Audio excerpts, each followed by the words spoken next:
Jérusalem, c'est Sion. Et Dieu désire Sion. Dieu désire Jérusalem comme le Seigneur désirait la voir et non pas comme elle est aujourd'hui, comme elle est actuellement. Oh, nous pourrions prendre bon nombre de passages pour confirmer ces dires. Regardons seulement cette portion des Écritures qui traite du retour d'un reste de la captivité. C'est sans cesse un retour, non pas vers Jérusalem, mais à Sion. Les rachetés de l'Éternel retourneront, ils iront à Sion avec chant de triomphe. Et une joie éternelle couronnera leur tête. L'allégresse et les joies s'approcheront, la douleur et les gémissements s'enfuiront. Ésaïe 35, 10. Le Seigneur dit, je retourne à Sion. Zacharie 8, 3. Oui, je reviens à Jérusalem. Zacharie 1, 16. Mais je retourne pour Sion, car Sion est ce que Jérusalem devrait être selon sa pensée. Je suis jaloux pour Sion d'une grande jalousie, je suis jaloux pour elle d'une grande fureur. Zacharie 8, 2.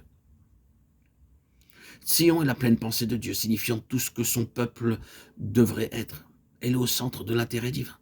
Dans le Nouveau Testament, il y a une interprétation spirituelle de cela, une contrepartie spirituelle de ce qui est historique. Mais vous êtes venus à la montagne de Sion et à la cité du Dieu vivant, la Jérusalem céleste. Hébreux 12, 22. Vous êtes venus et non pas ils viennent. Ils sont en route pour Sion, quoi que cela puisse signifier quand vous chantez. Nous marchons vers Sion. Nous sommes venus à Sion. C'est cela la pensée de la lettre aux Hébreux. Nous nous sommes approchés de quelque chose qui, dans le ciel, est absolu, accompli, ultime. Nous avons quitté le partiel, nous avons laissé les figures, les types, les images de l'Ancien Testament, aucune d'elles ne pouvant parvenir à la finalité. Elles nous conduisaient seulement de loin et nous ont laissés sur le chemin, mais maintenant nous sommes parvenus au terme de tout cela. Dieu, dans ces derniers temps, nous a parlé par le Fils, Hébreux 1, 2. Et nous sommes venus à Sion.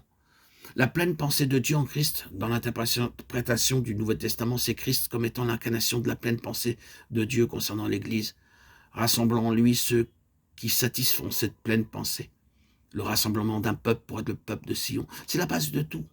Autour de cela sont réunies de nombreuses choses. Si vous voulez savoir combien elles sont nombreuses, asseyez-vous, prenez une concordance et considérez ce mot de Sion et son contexte. Et cela vous demandera un certain travail. Mais vous verrez que Sion est une très vaste pensée de Dieu, recouvrant de nombreux aspects. À Sion, les tribus, les nations allaient pour vivre ce merveilleux renouvellement de l'accomplissement de l'amour de Dieu.